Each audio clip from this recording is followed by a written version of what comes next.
feeling when you draft them this year? That and more this week on the couch. Bob Harris here with us. Bob, who gives you that glow when you draft them this year? You always ask the questions where there is no right answer. Right. It's Dalvin Cook gives me the glow. Before the run, even before the run? Even before the run, he gave me the glow. The run obviously turned the glow into something beyond a glow. There are others that I like. I'm a cheapskate. I'm old and mean, and I like my discount. And so there's guys I'm looking at later that also give me a glow. But of the top rated guys, I mean, for me, look, we all know the downside. We all know the risk, right?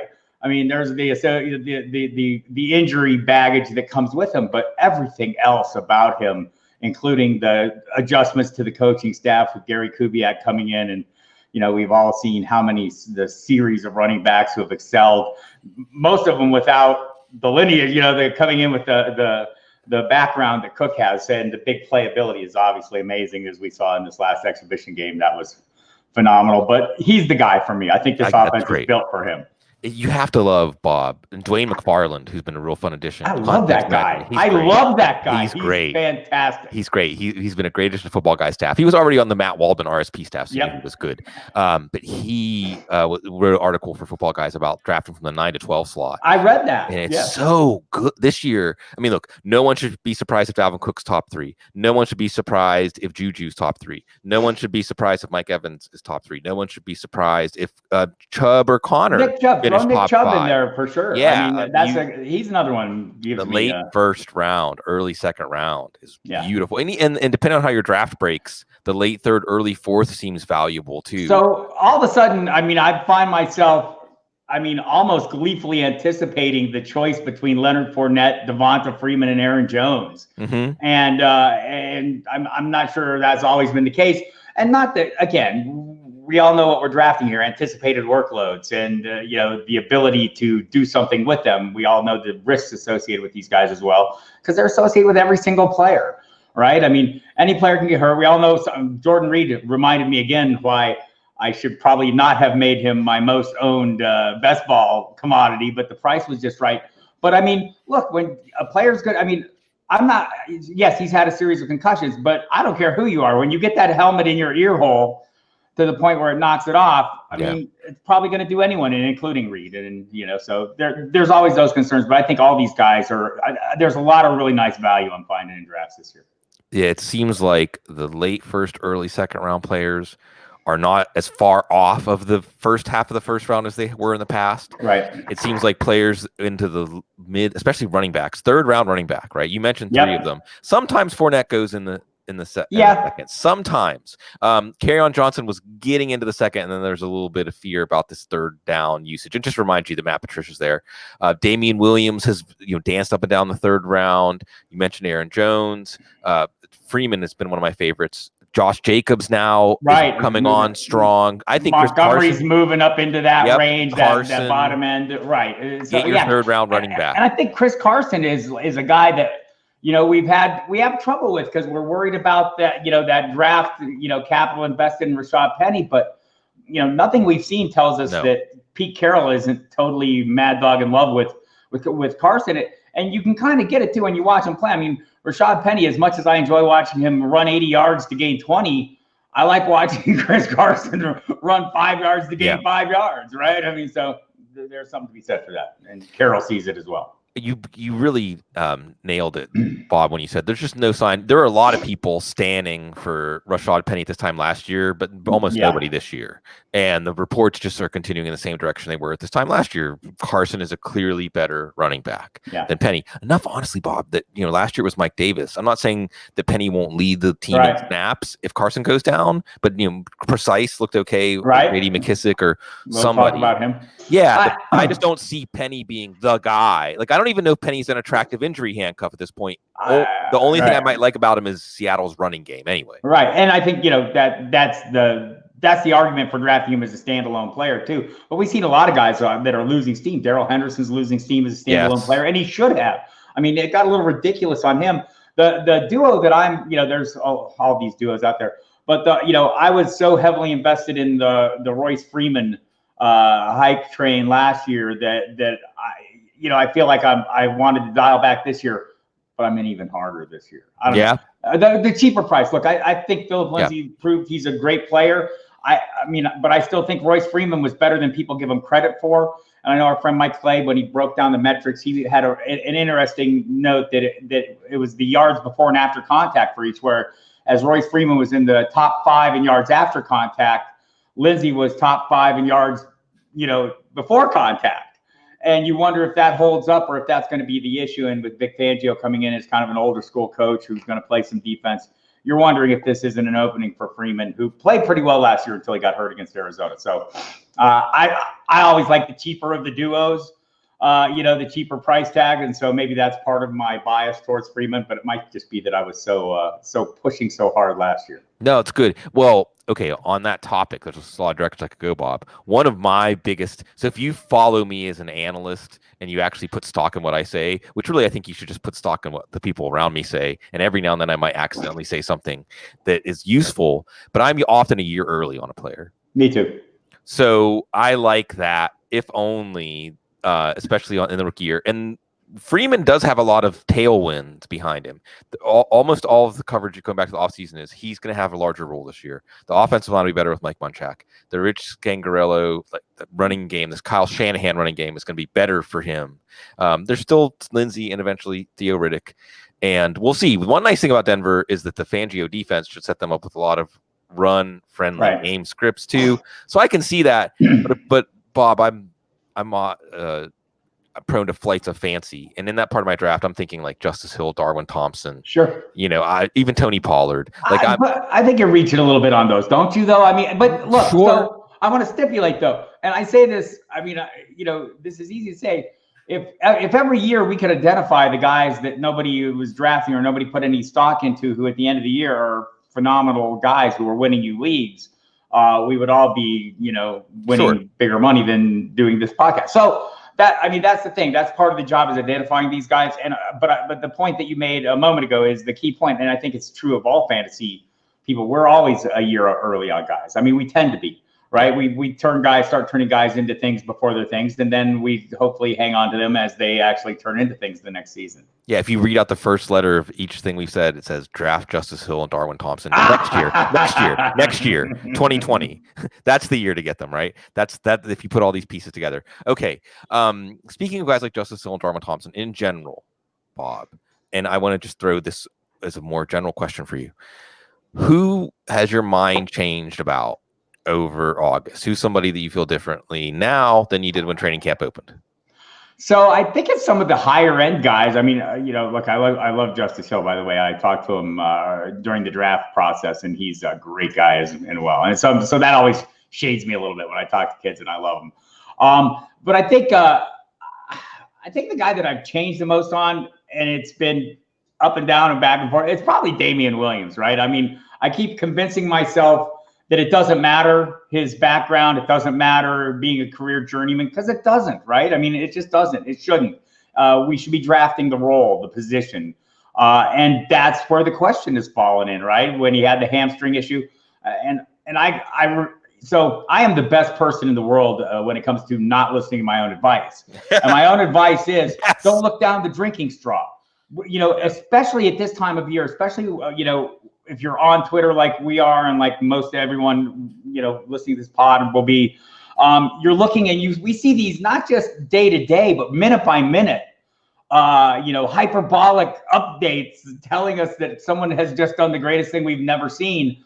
And we didn't actually see it, and we're taking their word for it. And it behooves us to step back and take a look at the big picture and understand the context of all this reporting. And I think I can't do it. I mean, we're just caught up in the minute by minute. So when Damian Williams is out for a couple of weeks with the hamstring, it's easy to forget that every time someone has put a microphone in Eric Bieniemy's mouth, it's been Williams' guy. Starter, yeah. Right. and up to the, just like we easily forget the same thing about Deuce Staley when a microphone is shoved in his mouth. It's committee, right? Yeah. I mean, it doesn't matter what's going on. So it's good. And we look back at the production of the Andy Reid system at tailback, and it's been really good. Not that he hasn't used committees in the past, but for the most part, he prefers to go with one guy. And pretty much any guy that's showed up is pretty damn good. And Damian Williams proved that in a limited, with a limited data set last year, but it was pretty impressive. So, and you throw in the fact that they paid him, right? They gave him some money. They didn't, not necessarily, just say, oh, he's not that good.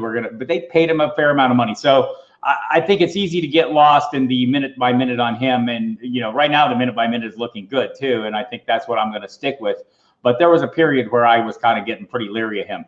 Also, we should stipulate, Bloom, that, for those of us who are doing best balls, I don't know how many drafts I've done, a couple hundred. I have shares of guys, and there comes a point where it's almost a natural progression to start throttling back on guys when I realize, oh, dude, he's on every team. If he goes down, I'm doomed. So that's part of this as well. There's just a natural throttling back when you feel like you're becoming saturated with a single player.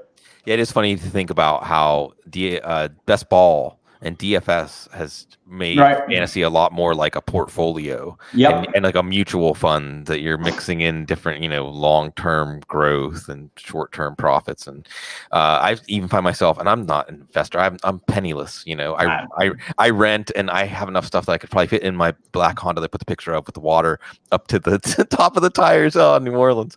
Anyway, but we should talk about Albuquerque. Speaking, that's really a place we should talk about our love of before the show is over. But one of the things I want to touch on really quickly, Bob, and look, this is fun because On the Couch is really about it's about the friends we make along the way, right, Bob? Yes. In the friends, we really enjoy the time that we get to spend together. We enjoy the time that we get to spend with you. But Bob Harris is just such a life-affirming individual. I talked about this behind the scenes to him that 3 different people told me about how much they enjoyed meeting Bob Harris, like totally unsolicited in the last week. And it's because of this. And when you say you don't take your own advice, Bob, like all of my advice, I'm talking about life advice, fantasy advice, like, that's cheap. Talk is cheap. But all of my advice is always meant for myself. Always. Right. First and foremost. It's so easy to see these things so clearly for other people, but never for yourself. In Kansas City, and you talk about big picture, and the big picture is this, okay? If I was going to give you some marching orders in your draft, get some Chiefs, okay? Like, come away with some Chiefs. And whether you take Damian Williams in the 3rd round might really just be based on, do you take Travis Kelce in the 1st or 2nd, or Tyreek Hill in the 1st or 2nd, or maybe even Patrick Mahomes in the 2nd. I'm not going to dog anybody for doing that. No. And then if you haven't, then Damian Williams is a good way to get in. Right. And I've come back around on Damian Williams because of actually the Darwin Thompson emerging over Carlos Hyde makes it easier. Right, I think so. To corner the investment, right? And you talked about Andy Reid and the running back by committee. And I suppose the question looming over this is, Ware did pull away from West. Then Ware had that concussion. Right. And then Ware got hurt, and that opened the door for Kareem Hunt. And then Ware got hurt again, and that opened the door for Damian Williams. If Ware had stayed healthy, would there have been something more like a more frustrating fantasy committee? But here's why I think that's moot. The situation has gotten so valuable that if they're splitting it right down the middle, if it's unpredictable who's going to get the goal line carries, let's say, Bob, who cares? They're both going to be top 24 running backs. Like if Williams gets 13 to 15 touches a week and Darwin Thompson gets like 9 to 12 and they alternate in the red zone, they're both at least flex plays, and it might seem disappointing to take them in the 3rd and the 10th, but you saw how easy it was for Damian Williams on that, what was it, Bob, 62-yard catch and run touchdown. And look, Damian Williams is a fine athlete, but he's not special or anything. No. And they had poor Solomon Thomas. It's the play design. Poor Solomon Thomas. They identify it, and he has to run with Damian Williams out to the flat and run through these routes that are going through his face, and he can't do it. And then Damian Williams just has to make Jaquiski Tartt miss an open field, and it's a touchdown. This Kansas City offense creates so much value for the players in it. I think that's one of the advantages of best ball is you can invest in that backfield more easily. I feel like, so I'm not as big a handcuffer as some people. I'm not sure that we actually know who the handcuff is all the time, and it's maybe something that reveals itself over time. True. There are certain handcuffs that I mean are natural and look like they can be plug and play options. I feel like I'm overpaying for them, though. I mean, it's like that is really expensive insurance you have there, sir. Yeah, it's true. The injury handcuffs they think you want to look the cheapest. Yeah, there's a premium. So paying for I think I told weeks ago, I said, stop drafting Adrian Peterson. Just stop drafting these guys that if there's an injury, because there's also a Raheem Mostert or a Ty Montgomery who's sitting there for free. My point exactly. So I've been all in on Geis all off season. I feel like, he looked good. It was beautiful. I mean, it was nice to see him look like him. It was nice to see him be on the field, but that's the point. And what we're drafting when we're drafting Darius Geis is we know he tore his ACL. We know there were infection issues that slowed him. We know there was a hamstring issue that was problematic coming into camp. So we know all these things, but we also know that he was drafted to be something. They would still like him to be that. The presence of Adrian Peterson notwithstanding, Geis is going to be the guy if he's doing the Geisy things that they drafted him to do. And I think we saw enough sign of that, or saw the indication of that in this last preseason game to make me feel a lot better about my shares. But where I'm drafting him, I'm not drafting Adrian Peterson. I'm going all in on Geis. And look, I mean, if you're a handcuffer, I get it there.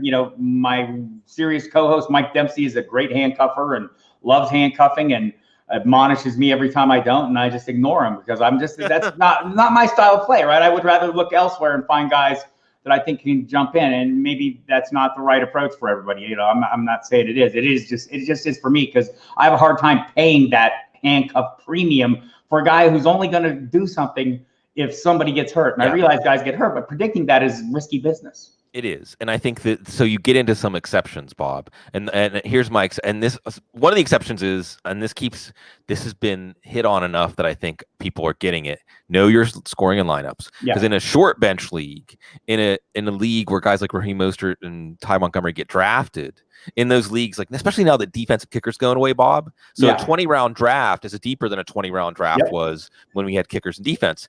Then handcuffing is kind of important.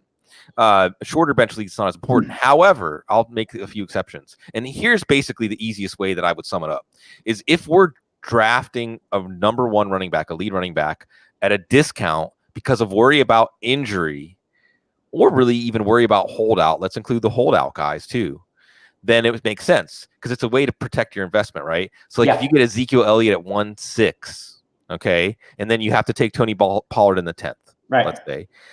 Would you trade your 10th round pick to move up from 1.6 to 1.1? Sure. I mean, I think that's, and I agree with that. And I also, handcuffing is something I'm more willing to do in best ball because number one, I can't make free agent moves, but I'm more drafting the role, the position, the Dallas halfback, right? Yeah. Dallas tailback. So I'm drafting all the components that might be involved or that I think is going to be involved. So I think that's perfectly reasonable in best ball. And look, it's perfectly reasonable in weekly, regular season long fantasy, right? So it's just not my approach in general. So, but I totally get it when people do it. Yeah. And a lot of it is price-based for me. If I think I get another player who can give me production on any week, as opposed to a guy who's only going to give me production if somebody else is hurt or whatever, then I'm going with the guy who can give me the production no matter what. Yeah, and that's another plus for Pollard. And look, if there's a general take here, it's you can't get through a fantasy draft without taking some backup running backs. Right. And it may just be, with a few exceptions, again, the holdouts. If we knew who the backup was in Atlanta, because Devontae Freeman, healthy, is a first-round pick. Absolutely. So I think it'd be a committee if Freeman goes down.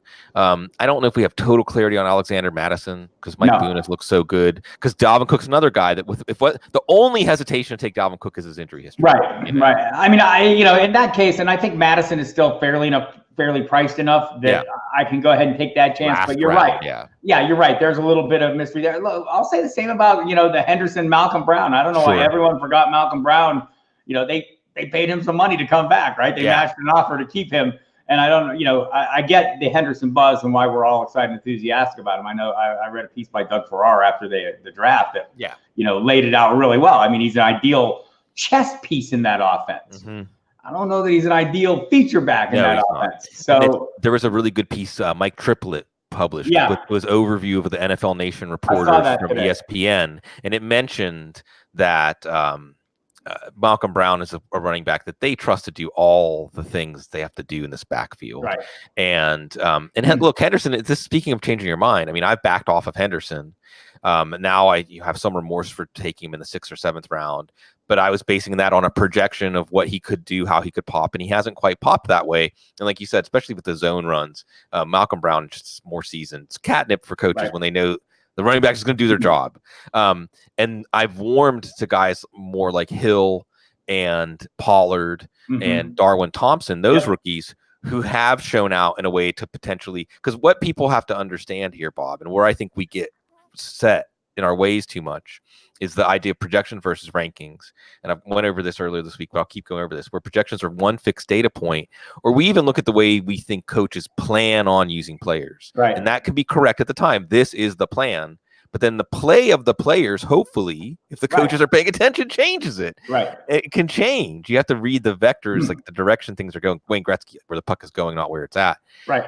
And some of these rookies are going to shake up their situations. David Montgomery, which people were see Dave Montgomery followed through and did what he was expected to do this summer and really dazzled camp, got the coach's attention.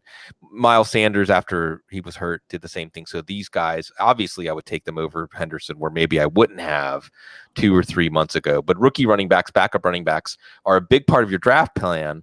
It just doesn't have to be ones attached to the guy that you drafted earlier. Right. And I guess, that brings up, again, talking about the broader point in context and taking a giant step back. I mean, I've always felt like coming into any fantasy football, situation, what do we know the best? We know the coach is best for the most part. I mean, some of these new young coaches, it takes a little time, but the coaches that have been around, what they want, what their desires are. Then it's up to the players to fulfill the desire, right? But we know, what Andy Reid wants to do. We know what these certain offenses, what the plan is. I mean, we've got it pretty figured out with Sean McVay, even though he's a younger coach too. But so you kind of work on that. But your point is exactly right. The player then has to fulfill those expectations, and they don't always. And sometimes someone else does. And that's part of the the in-season management aspect of this is getting the feel and understanding when someone is falling short of expectations and why. That's part of it as well, is if the offensive line play, understanding why a play didn't work. I mean, we see a quarterback throw an interception and we go, why did he throw that interception? We don't say, why did that receiver break off that route? I mean, and things like that were, I don't want to say, it's easy to do the lazy analysis, but, in the moment, that's what we tend to do. And then it forms in our head and we kind of stick with that narrative, even though it may not be the correct narrative. It's true. It's how we go through life. I mean, in some ways, our poor little feeble brains would be overwhelmed if we didn't. So it's a way to have a foothold in this against the torrent of information and data. Our brains block out, Bob. Our brains block out more than what we let through, and we're not even aware of it. Right. Exactly. And then we have all these things to sort out the world for us. And I think some of them are useful, and some of them can be a hindrance. But you're hitting on something very, very important. And I feel like we're at the peak of draft season now, Bob. I feel like we've all done a good job proliferating out there our views on players we like, players we don't like strategy angles, like hot spots and cold spots and positions, how to put a team together. And I'm starting to already turn the page. Like what I was working on before we came on today, Bob, is what I call the preseason waiver wire piece. It's like, and then like the Scott Fish Bowl, and some of the other ones, there's preseason waivers coming up this week. So and some of us are in desperate need of those. That invested Andrew Luck and Lamar Miller owners. Yeah, like even Carlos Hyde, I'm kicking to the curb. And we're looking and looking towards the beginning of the season. I'm looking a lot at the schedules too. Right. I'm looking at the first 3 or 4 weeks just to wrap my brain around what kind of start these teams could get off to. And then, as you said, what the reveal means. Because I think that the narratives are good, and understanding the range of narratives that could take hold of a season, or at least part of a season, and seeing the markers, seeing the indicators that, we're going down this story. Let's choose your own adventure. Like this, if Kalen Ballage, blah, blah, blah, turn this page, we'll know, Miami's going to be so bad that it doesn't matter who the number one running back is. Or Chad O'Shea has some tricks up his sleeve that's going to make them able to put something together. So go ahead. Just, to and I don't want to get real esoteric on this, from what we do. But I mean, we're all looking at these beat writers. They all have narratives they're promoting as well, right? I mean, I think back to something Peter King wrote years ago that I truly believe in. Do you root for teams? No, I root for my stories, right?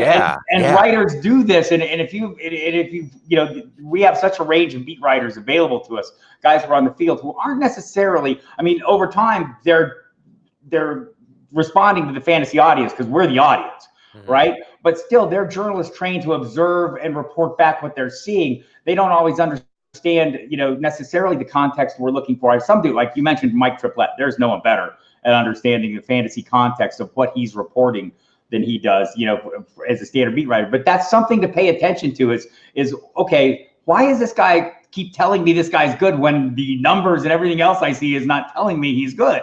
Or, think back even to Lamar Miller, who I mentioned. I mean, fantasy owners, we couldn't figure out why, go back to Joe Philbin. Why doesn't he play him more? Every time he plays him, he's good. And you look at the narratives that were being reported at the time that, they need to give him the ball more. Well, look, the coaches around these guys 20 hours a day, right? They know a little more about this than we do. Or at least they've become firm in their decisions. And whatever's being reported about the situation or talked about, they're not necessarily paying attention to. We are, and that's something that I think you always need to be mindful of. Where is this information coming from? Why is this person telling me this? What have they told me in the past that might have some sway over what they're telling me now? Yeah, we can, when you get to know these beat writers' voices and their angle, like their point of observation, then it's easier to interpret, and you understand the way they get after it. But it's all good data, it's all good information, and it's all things that enrich you and enrich your sense of meaning of what each new data point is, each new event. And in hindsight, again, I'll mention, I think it's Kierkegaard about, life is understood in reverse, but you have to live it frontwards, forwards in time. In hindsight, Bob, when we look at these outlier outcomes, we always can tell a story that actually is true about, like, this was the narrative it followed, even if during the time we can't discern it. It's not like, I refuse to believe that reality or the way our stories unfold is random or just based on like numbers in, numbers out. I think there's something else happening, and getting like the T.Y. Hilton tweet about Andrew Luck. This is, you could feel like the real love between the two of them, and the loss, the sense of loss that Hilton had, and it made me reconsider him from a fantasy standpoint, because that's something I know about his motivation. We already heard that he was having the summer of his life with Jacoby Brissett throwing the ball to him. So now I'm thinking, I did almost a 180 of like, oof, probably going to end up fading the whole Colts offense, because it's just not going to be the same anyway, go run with however you want. So, and again, as you mentioned about the beat writers, look, whatever that information is, I want it and I'm using it and I'm collecting it up, but just be mindful of those, of where it's coming from and what the narratives have been, because as long as you know those things, the information is invaluable. You can't live without it. I can't live without it. So that's part of it. But when it comes to the Colts, there's a narrative there. Andrew Luck's gone. They're going to suck, just like they did. They sucked last time when Jacoby Brissett came in on a 2-week notice and jumped in, and nobody expected this to happen. And I think this time, what did I see? Frank Reich said last night he's had 1,200 starting snaps with the offense this offseason. Jacoby Brissett. That's a difference. There's a great offensive line that wasn't as great the first time he tried this. So these are all moving pieces. And granted, I'm not sure I'm sold, but I was looking at where some people were moving T.Y. Hilton down into the wide receiver 3 range. I'm not going that fast just yet. T.Y. Hilton's still a damn good football player. You mentioned, having the summer of his life. Well, who's he been working with as he's been having that summer of his life? It's been Jacoby Brissett. It hasn't been Andrew Luck. So I think it's easy for us to overreact and get caught up in the moment. Again, looking down the drinking straw news. Look, this is a huge ass story, man. There's no two ways about it. But is it a total disaster? And that's one of the things that we can do to take advantage of these situations as knowledgeable fantasy owners. We can step back and say, oh, wow, this is bad, but it's not as bad as everyone thinks it is, which means what? Value's being created for me. I'm getting discounts on great players who are going to outperform now their draft value. Yeah, if there's a core exercise, Bob, and what we're doing, it's gauging what the conventional wisdom is and figuring out where it's off systematically and exploiting that. Again, getting back to like the market again, like the stock market. I guess on that note, Bob, when I say that, where the public is just, you think they're just off. Give me a player, a situation, something that every time you hear it, it's like nails on a chalkboard. You're like, that's just, I don't think that's right. I guess, I'm trying to think of one that really screams at me. Okay. One that drives me crazy is, the Patriots backfield. It's a convoluted mess. It always has been. Yeah. We never know what's going to happen. We know what's going to happen, people. James White's going to be a top 2, a running back 2 or better, likely a running back 1 in PPR. And I think it's a pretty safe bet to say Sony Michel is going to be the between the tackle powerhouse that he was to close last season. So I think it's the Patriots narrative that Well, I fueled it. It's the Gordian knot of fantasy positions. You cannot untie this. It's changed now, right? And I think that's mostly the issue we have is we get caught in a narrative and we remain there even when the narrative has moved beyond us and gone to something else. Well, that's the whole thing, right? And again, I keep hitting this. I hope people aren't getting tired of it. That it's now at this point, your draft's going to be responsible to some extent, like 25 to 40% of the outcome of your season, but not even more than half. Right. And maybe a good quarter or more of your outcome is going to be the decisions you make in the first 2 or 3 weeks. And I keep saying this because I want people to think about this, is that there's going to be people in your league that say, I need more evidence before I adopt this as the new reality. Oh. And that's where you can take advantage. Now, there are also going to be situations where you act on the first 2 or 3 weeks and it really was a red herring. It really was, and this is where context is important, understanding schedule. Sometimes it's just, you can easily see like Arizona is starting with Detroit and Baltimore and Carolina.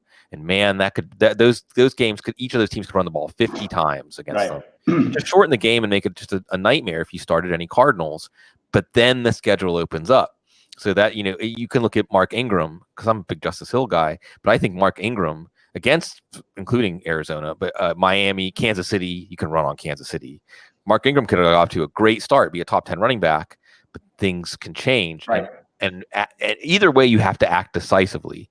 And buying, players, selling players, putting your free agent bucks out up front. And I think that's the key task. And I guess, Bob, in some ways, the best way to attack that or express that is from the guts piece, I quoted Lebowski, a lot of ins, a lot of outs, a lot of what have you. Right. Luckily, I've got a steady regimen to keep my brain limber. Because some of these situations, you have to keep your brain limber to understand that it could go in one way or the other, but be ready to act when we start getting that information. Give me a situation or two that you're just waiting and you're listening and to listen because there's going to be something to act on.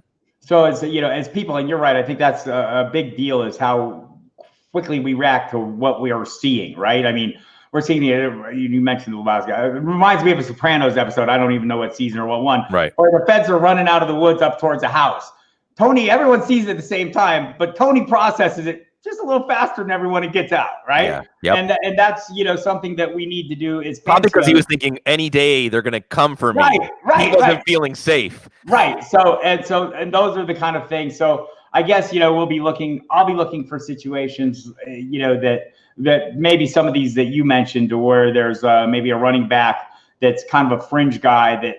Maybe I'll be looking at, Royce Freeman to see if that's really working out for me, or Philip Lindsay's the real deal. And maybe I'll need to dial back on whatever I've done to work that. But I guess the Miami situation is one that, we're all sitting here and we're thinking, man, the game scripts are not going to work for Kalen Balazs, right? I mean, They're going to be losing and this is going to be not a good thing. And maybe Drake, who has talked about the James White, watching the James White film, and you could see him maybe excelling in that kind of role as a receiver and a playmaker. But I don't really know how that one's going to play out. And I think it's going to behoove us to watch, because there's going to be leagues where one of those guys maybe gets dumped early on and is available to you because it doesn't start out the way everyone thinks or way everyone expected. But I think that's in general the thing you're looking for. Who's disappointing people? And it's the same thing I look for going into drafts, right? When I sit down before a season, what's the first thing I do after last season? Who disappointed people? Make the list, and then, look for those guys at a discount this season for whatever reason, whether it's an injury or just poor performance or situations. I mean, and it can be different for all of them. And that, I mean, I think the Miami situation is one that people are going to be quick to move on from because they don't have a lot of trust. It's a new coach. They don't have high expectations for the team, and they're going to be ready to move on. Maybe the Jacksonville receiving core is another one like that, where, look, whatever you think of Nick Foles, he's capable of throwing the ball down the field, even if it's only been in the postseason mostly to this point. There have been some regular season, but maybe someone's going to spike up there, and maybe we should be ready to jump on that when it happens, or be willing to. And I think that's the thing. And we all have restrictions in most cases to the amount of free agent bidding money we have, obviously, but first come, first serve waivers don't cost anything, and play a week ahead. Yeah. Move a little faster. Just, don't, if you get a hunch about something, don't be afraid to play on it if it costs you nothing. Well, and I like to look, Bob, at what we will learn about these players in the first few weeks, because you mentioned Jacksonville, and I love D.D. Westbrook at Oklahoma, and maybe I backed off him a little bit too much because of the stink of Blake Bortles on everything. But Jacksonville starts with Kansas City and Houston. Yeah, that's excellent. That's the secondary you want to face. Yep.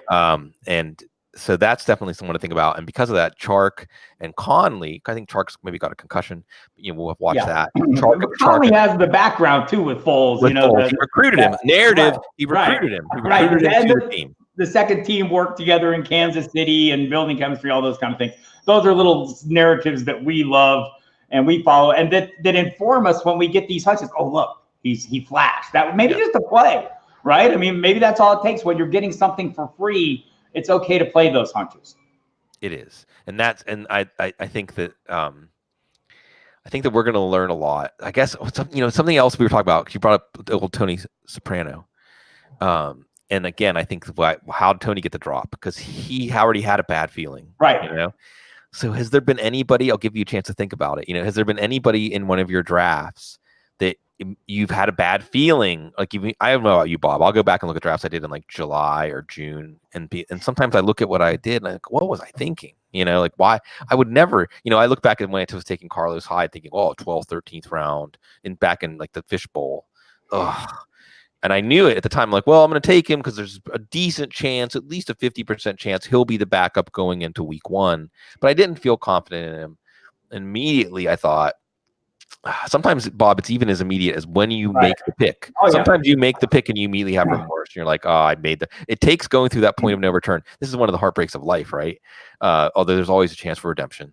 There's not a draft where I don't have that feeling at some point. Why did I do that? Right? Yeah. Give me a remorse guy or two. Well, I mean, I'm remorseful every time I draft LaShawn McCoy, even when it's into double-digit rounds, right?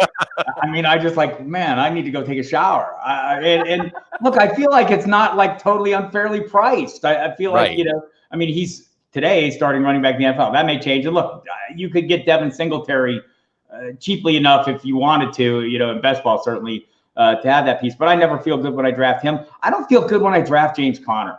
And I feel like it's totally against narrative, right? Because I know there's been all kinds of chatter. This, again, plays a drink straw. Oh, well, he's going to share the workload. And Mike Tomlin somewhere is sitting going, oh, yeah, he's going to share the workload. The original, I'm going to run the wheels off this guy, coach is suddenly going to morph into a spread the ball around thing. But I just have some uneasiness about him. And I feel like it's probably something I'm going to regret as the season progresses. I've had plenty of opportunities to draft him, and I've gone different directions. Most of those times, Grant, I go, in a receiver direction, or if I'm drafting with you, I know I have to take Kelsey or I'll never get him direction. Although, I probably want to talk about this at some point briefly. Yes, go for it. My evolution on the tight end drafting, and credit to Rich Rebar from Sharp Football. I'll listen to him talking to JJ Zacharias, and I've talked to Rich since about it, and he makes a really good point. I do think Kelsey's the one of the top 3 that's worth drafting at price. Like, Zach Ertz, I mean, he's not going to catch that many passes again. It seems very unlikely. There's a lot of weapons there. There's other guys that want to get the ball to. Even Zach Ertz thinks Zach Ertz is not going to get the targets he got last year. And in George Kittle, look, I think he's still going to be the top receiver on the 49ers. I do not know that he's going to be the best yards after the catch guy in the history of the NFL again. Right?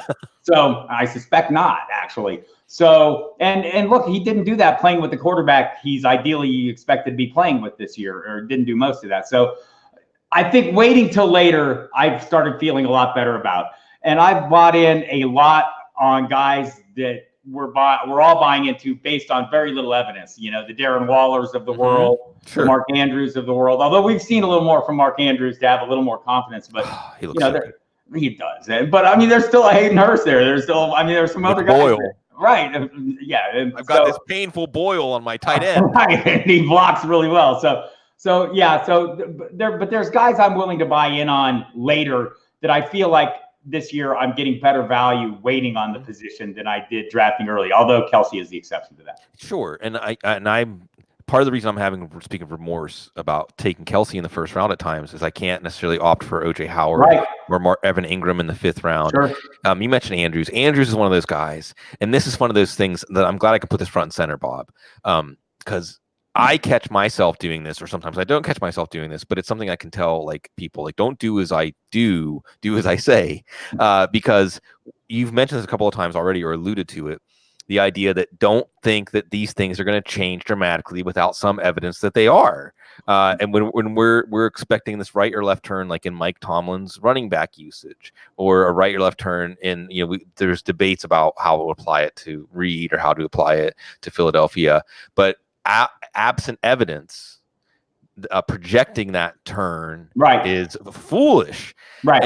And that's the thing about Andrews where I find myself in the bind. But the beautiful thing is Andrews' price reflects this enough that it's worth it. And then the other thing you have to think about when you take someone like Andrews or Dallas Goedert or TJ Hawkinson, I keep coming back to Hawkinson as a guy, Bob, that, Hawkinson, I mean, on one hand, I think all the word is they're going to start him out as the backup to Jesse James and then see what he can handle, see what he can do, which is like, I'm basically not feeling great about drafting TJ Hawkinson. Right. Because then I have to draft a second tight end.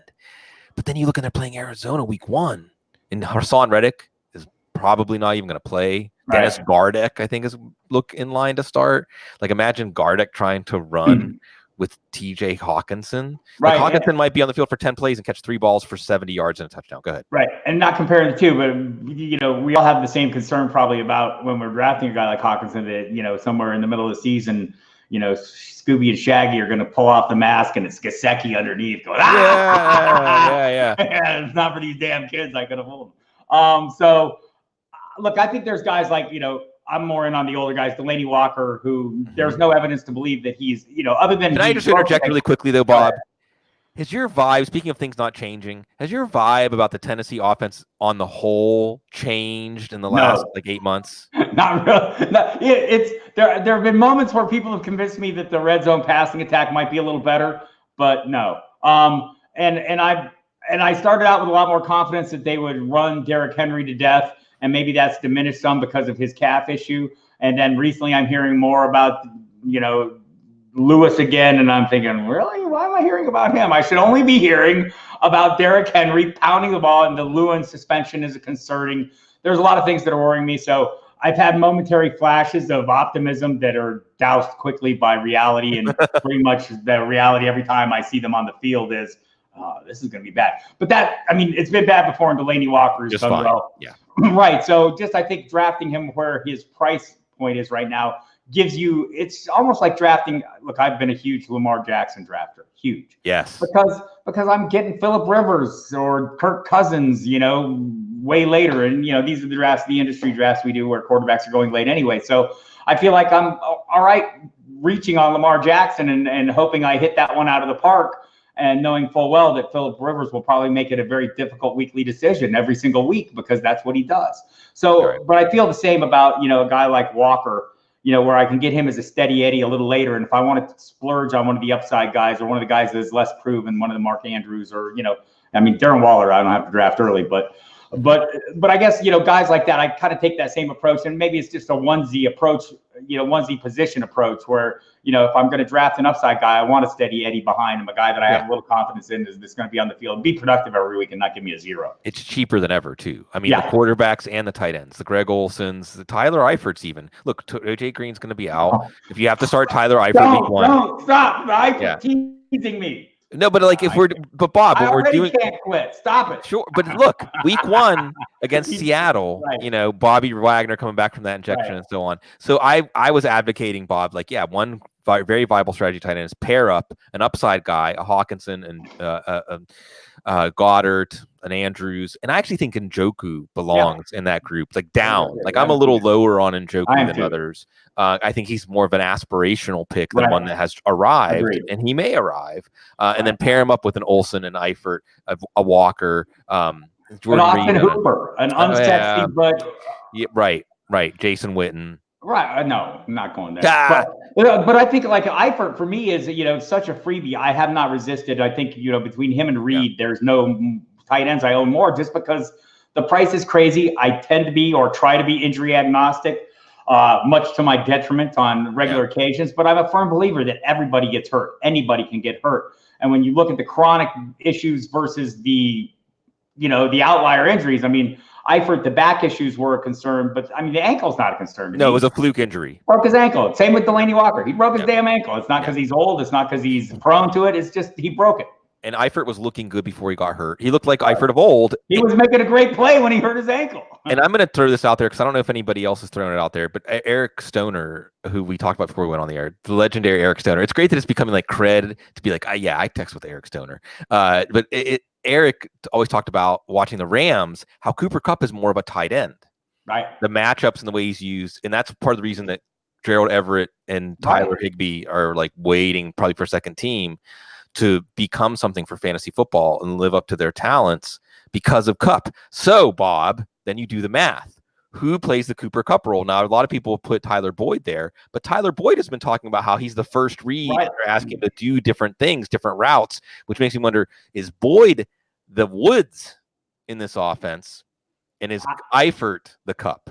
I would buy into that totally. I mean, Eifert is the chess piece that's hard to account for, right? I mean, that's the guy that you're looking for. I think Kupp is in this similar regard. Just because there's, he's the third receiver of a group of three that are so good, he's like kind of the unique piece of the puzzle. I think Eifert is similarly a unique piece. The size and athleticism are going to make it very hard to defend him anyway. And with just a little bit of scheming, that gets even harder. And, just hearing one of the comments early in camp that kind of attracted me was that Drew Sample was looking great as a blocking tight end.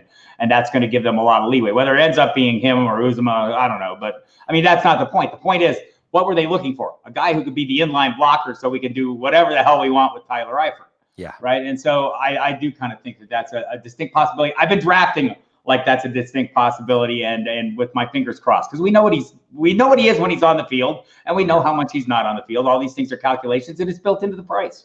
So late round quarterback, I had JJ on yesterday. Late round tight end are viable, but you have to plan on spending more than one pick on the position. So I often threes, Sig. Often, sure. So that means you can't do. And I made this point in my master plan, Bob. Don't do both. Right. Don't go cheap at tight end and quarterback. One or the other. Then you get into roster crunch issues. One or the other on the lengthy positions. So we got just a few minutes, and Bob, it's funny. YouTube's not working right now. I saw that when I logged on, and I think and I hope that this is going to go on our YouTube channel after the fact. I hope it's not lost forever, because I wanted to get Eric Stoner in that Kupp tight end take out there, and that excellent joke about boils on your hind end. That's something that the old comedy circuit of the 50s and 60s and the Catskills would have enjoyed. I guess I said this to Evan, and Evan's response was fantastic as always. But I'm going to say this to you, Bob, and I think that it'd be great. Bob? Do you do Halloween? I mean, do you go for it on Halloween ever, with your costume? It's the most horrifying costume ever. I'm wearing it now. It's beautiful. Because I'm thinking, I mentioned this in this vein, Bob, to Evan, like George Patton at the beginning of Patton. In the speech, right? To fill you up with a sense of purpose. And as everyone's going out to the last rounds of drafts now, we've got about a week and a half left, and you were marching up in front of everybody with your hands behind your back. Deep, profound. What kinds of things would you have to say to the people? Hammer running backs. Yeah, hammer running backs early. You will feel better about your draft if most of your running backs, the ones that will play a vital role in your team, are on your roster by round 5 or 6. You just will. It's not necessary, right? I mean, you can do things, 0 running back. I get it. Everyone do your thing. It's nice to have some wide receivers too. The value at wide receivers later. The John Browns are going to be floating around out there waiting for those of you who do hammer the running backs early. But that's my thought. Hammer running backs early. Take a risk at quarterback. Feel free, because there's going to be a guy late in the draft who can carry the day if your risky play doesn't work out, and you can move on, especially in a regular, 12-team league. Don't worry about that. And wait on tight ends now, unless it's Travis Kelce. And if you're drafting with Bloom, that means drafting 1.1 if he's 1.2. Well, but OJ Howard's calling my name. There's so many players. Bob, I wish I had 2 picks in the 4th round, 5th round. Right. I get the points in drafts where I don't want to draft anyone. I'm not taking anyone right now. I don't want to draft right now. I'm waiting until later, and I'm drafting twice. So I would probably at this point take, I would consider taking 3/3, 2 4ths, 2 5ths, and a 6 over and then giving up my 1st, 2nd, 7th, and 8th, because there's so much there's so much value in that middle part of the draft. At least it looks that way. Promise abounds. If I had 3/3, I would draft wide receivers and tight ends in the first 2 rounds, and I would get all my starting running backs in that third round. And you can do this in an auction, by the way. This is why I keep hearing more about auction. And by the way, we have Drew FBG Auctions, folks, to follow. Drew Davenport, who joined. I met Drew. Wow. Yeah, and he's in Ohio and at the Kings Classic. It's great, man. Well, we've got like less than 10 minutes left, so I'll use that as a chance to just talk because.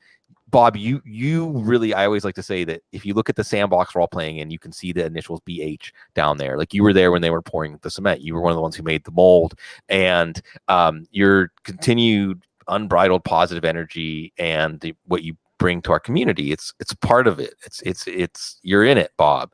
How do you feel now? Because you're out there, man. I would say honestly, we got to calculate this, Bob. Because it's all of your people watching posts and I don't know if anybody logs more miles than you do on the fantasy football scene. I mean, beat writers do, and we have to give them a nod and the cap. But on the fantasy football scene, man, you get the frequent flyer miles in. So you're there, you're out there, you're a man of the people. How do you feel about our fantasy football community 2019? I feel like every year I feel this, and I feel so fortunate that, as you said, I was there at the beginning. Because if I try to jump in now, I'm not smart enough.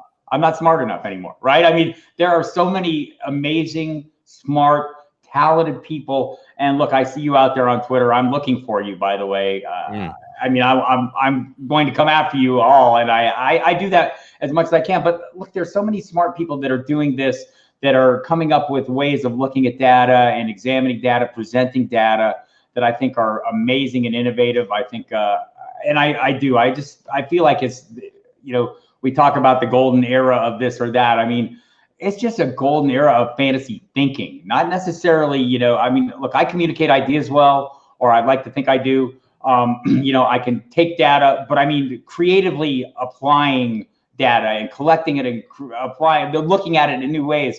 I watch people out there doing that, and it's mind boggling to me what some of these guys are doing. And, I would throw out names, but I would not throw out enough of them. So exactly. I don't want to, start that game, but trust me. I mean, I just see so many smart people out there. And I mean, even guys that are just jumping into the business, you're going, wow, where did this guy come from? Well, he did what I did. He just decided to do it. Right. And I think that's the common thread between when I started doing this in 1990, 91, 93, and that range. And some of the guys now, they just start doing it.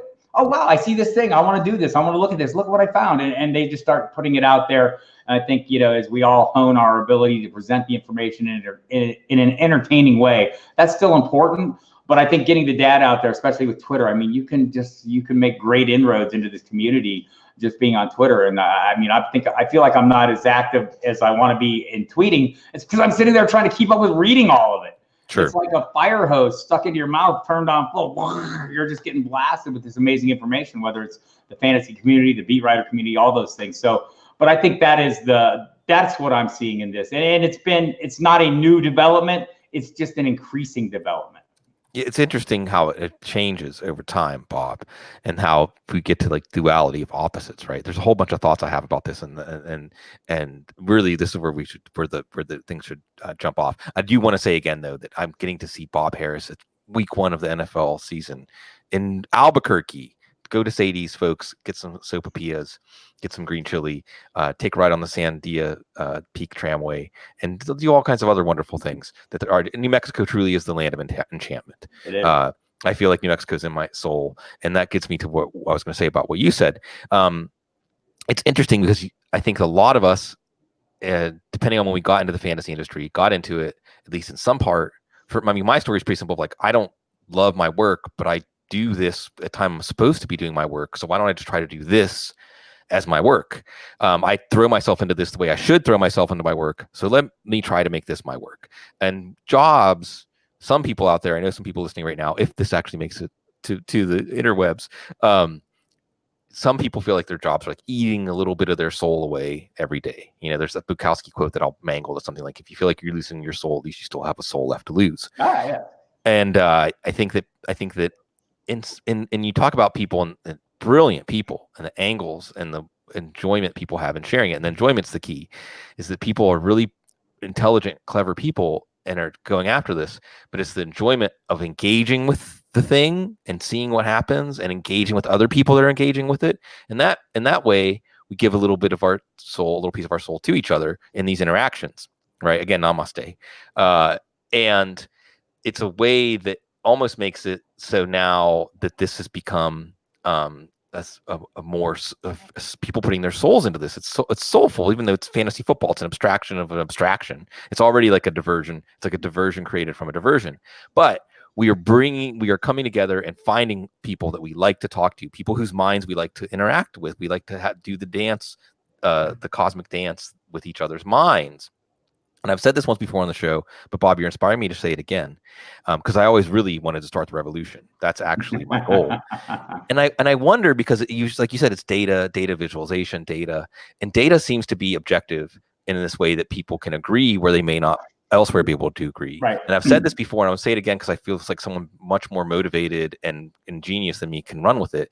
Is why can't there be an analytics-based political party? Good luck. So you're touching on something that's near to me in having conversations about facts, and I my cat Ming the Merciless. Yes. You can sit down and you can say, Bob, that's a very round yellow cat, and I can say, well, he's a yellow striped cat, Sig, and we can have a conversation, and over the course of time we can come to an agreement that he's a very fat yellow striped cat. Yeah. But as soon as you say he's purple or I say he's square, we should just stop talking. And I think we do a lot of that in our daily discourse. We don't really pay attention. The facts don't really matter because they don't fit the tribal direction we're taking. We do the same thing in fantasy football, though, right? Sure. I mean, with the narratives, etc. I think, for me, presenting ideas is what this is all about. Communicating ideas, whether it's in the written or spoken form. The ability to do that. I think if you're out there and you're doing this data work and things like that, that's all well and good. I'm watching it. I'm following it. I'm not, there is in fantasy football, as in politics, there in the end, there's your view, right? I have a view. I like to share my view, but I want to share the other side of the view. The man who knows one side of the story knows neither, right? Mm-hmm. You have to know all sides of it. And so I think that's what the data does. It presents all sides of the story. Now you can pull out whatever, facts that you want to back your narrative, but the facts are still there and people can see them and they're paying attention to them and they can make their own determination. And I think something we need to remember when we're presenting this information is not everybody has to agree with it. And everyone out there, Sig, how many people have you talked to who tell you I could do your job, right? Pretty much everyone we run into, every reader. And sure. The truth is they could. Yes. Right? If they sat down and did this, if that's what they decided to do, and there are sacrifices that go along with that, me giving up but in the essence, they're correct. They could do this. And they would love doing this. It's a fantastic thing to do. So I do think that, we're sitting here and people maybe view us as experts. I don't view myself as an expert. I view myself as someone who makes people expert. That's my job, informing you and presenting you with the information that at least provokes your thoughts. I'm not necessarily trying to be right or wrong. I think I'm right. I think everything I say is right, but it turns out it's not always the case in the end, right? So, but I mean, it's how you present the ideas and lay them out and lay out all the possible ranges of outcomes, as our friend Matt Harmon would say. You need that you need to explain to people there's a range of possible outcomes here, right? And I'm not looking on this end of it, but there's another end of it. I'm acknowledging the other, yeah. Yeah, but I mean that's what I love about this. What we do is it allows us to be wrong, because everyone out there is wrong. We all know it. It's it's not an exact science. So how we get there, the journey we take, and how we examine information and apply the narratives to the data, all those things I think are illustrative to people who like to play the game, whether they adhere to what we're saying and follow our lead or not. Yeah, that's not important. Like you said, thought-provoking. And it's interesting too, you brought up the stats. And the stats are kind of like the beginning consideration that we all agree upon. And maybe in our larger national conversation right now, I'm not sure if there even is agreed upon things in the conversation. But I feel like if we took the collective brain power that we devoted to like what should you do with your third round pick in this community, and we put it to like what can we do about hunger, or what can we do about societal ills? Wow. And then it would be presented in a way that people would almost have to agree that, okay, that's an honest, good faith effort tackle that. But Bob, I love tackling this stuff with you and everybody else here on the couch. I hope this one makes the light of day, and I apologize to you, but I had a wonderful hour with you. I have delightful time.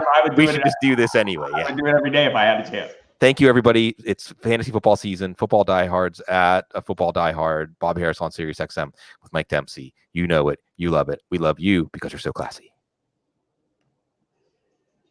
Right in under. Come on, under 1 minute.